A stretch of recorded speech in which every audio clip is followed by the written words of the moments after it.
بسم الله الرحمن الرحيم كلانتي هابوني دلهانتيبا goor iyo goob kasto aad joogtaanba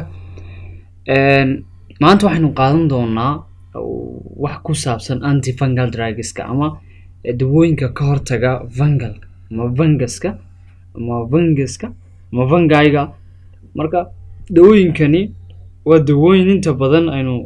isticmaalno ama waxaynu ka soo qaadanaa intaynu isticmaalno ee nagu badan ee commonka ah marka inta badanna waxaan soo qaadan doonaa kuwa aynu maalin kasta ama daily aynu aragno ama aynu maqalnaba intaynaan bilaabin waxaan fungalka la yiraahdo wuxuu ku jiray chemotherapieski antibioticski yani ama kuwii funguski ka hortagi jiray macna ama microorganismki afartii microorganism mid kamida weeyaan marka microorganismkani isagu funguskani waa eukaryotic weeyaan marka true nucleus buu leeyahay waana heterotrophic oo isagu different waxyaabo kale ku noolaan karaa zelkiisan wuxuu kaga duwan yahay zelkiisa sare ama zel wallkiisu wuxuu isaga ka kooban yahay chitin wax la yiraahdo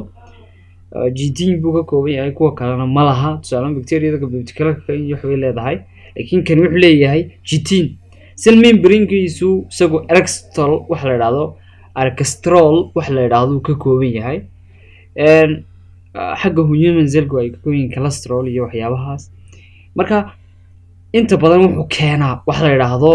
laba infection ama infectionska uu keeno waxa u badan superficial infectionska ku dhaca soo xaggan sare jirka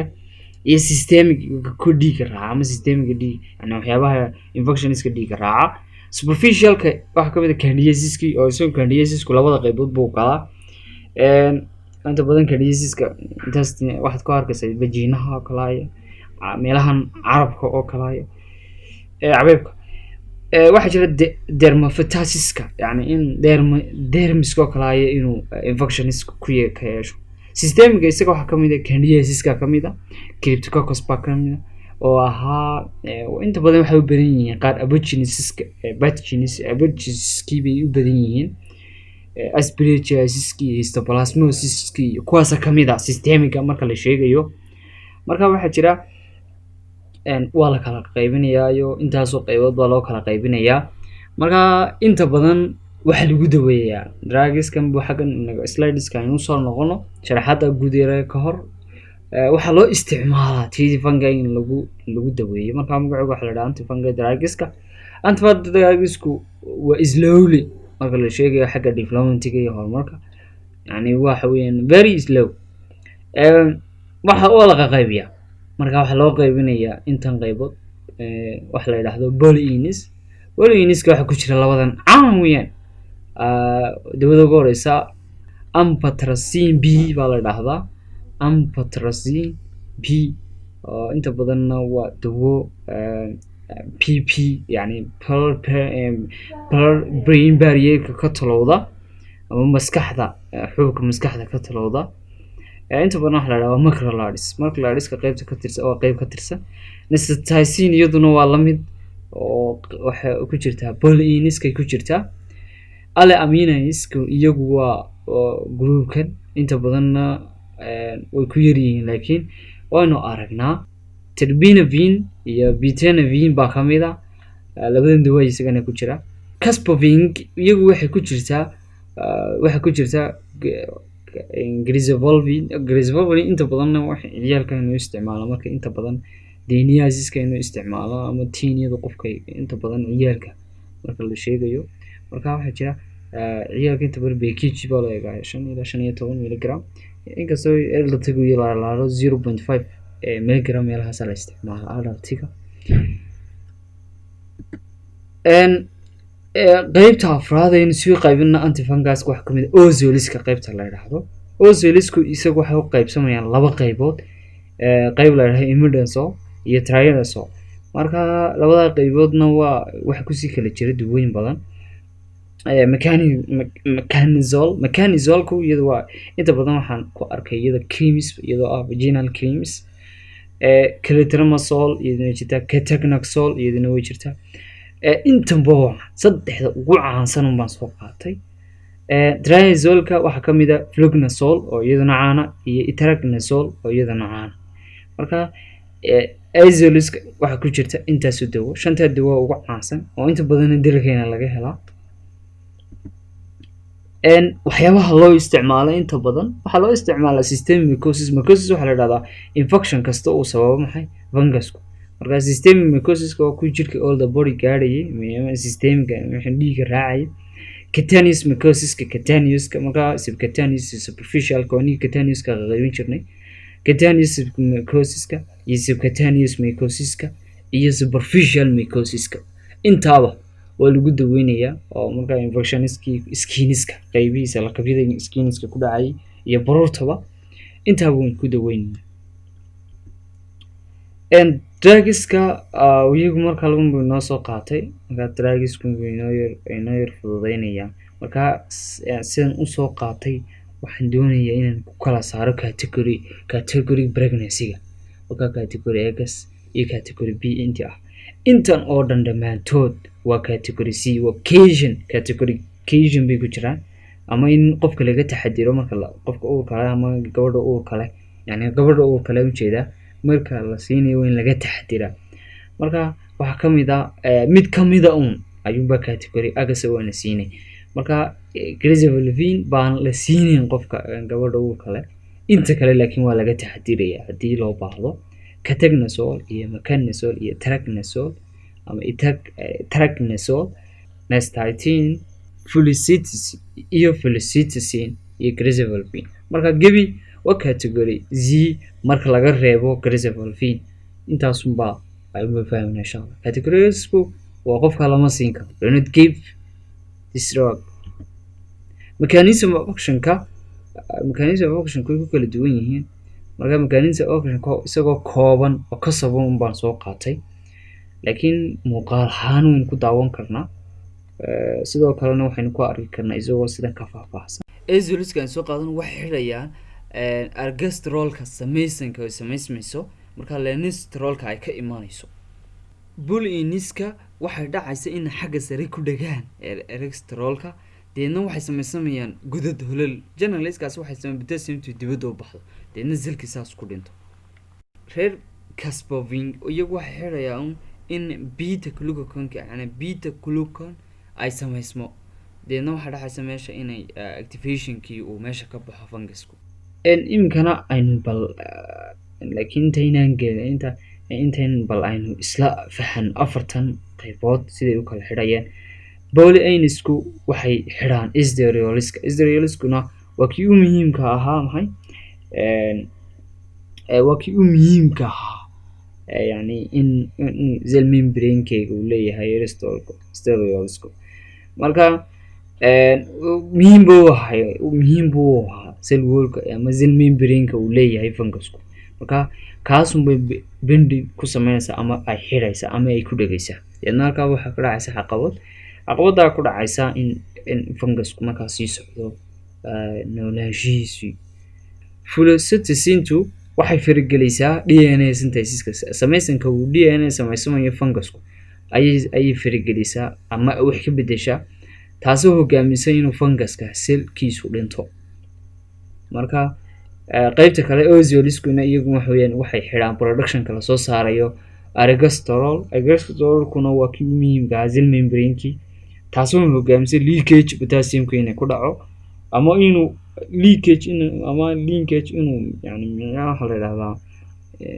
markan tusaale haddii uu weel weyn biyo ku shubano uu yar dilaaciyo waxaan odhanaa maxay u liigaya marka inuu potassiumti ka liigdo ama ay ka baxdo zelka oo halkaa ku dhinto. Liiga ku dhacaya ama inuu potassiumta ka baxaysa waxay sameynaysaa in dying ku dhaco ama uu dhinto maxay selkii. Grazivulin iyadu waxay ka hortagtaa mitosiska ama qaybqaybsanka ama reproductionka ama qaybqaybsanka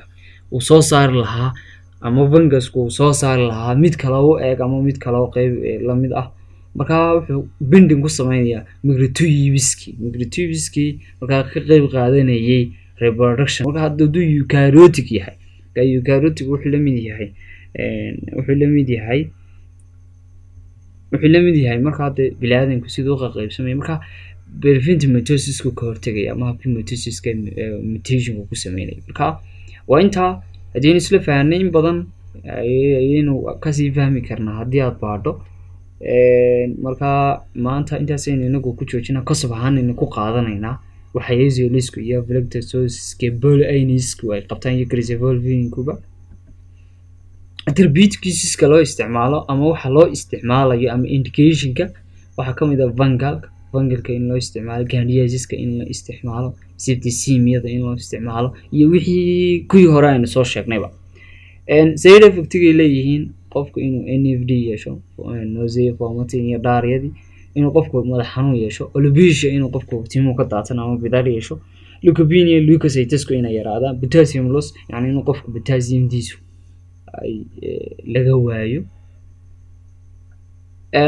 waxaynu soo qaadanaynaa maadaameynu pharmacology 2 saa ku dhamaynay waxaanu soo qaadanaa waxa la yidhahda abbreviationska marka abbreviationska wuxuu inoo furaya inanka dambena wax ku fahanno kii horena aynu wax badan ka fahanno inta badan waxaan kasoo qaato abbreviationskan ay yihiin kuwii ugu dhowdhowaa ama kuwii ugu caansanaa ee lagu soo qorayo warqad ama lagu soo qorayo yani meel lagu soo qorayo abbreviationskan waa ku muhiim inaad xifdido waliba kuwa soo socda waa ka muhiimsan marka lagu soo qoro tusaale BID TID UD BIUD marka lagu soo qoro aad fahmi waado waa adigoo pharmacology soo dhigtay ama dawash barashada soo dhigtay inaad fahmi waado waa kugu ceeb marka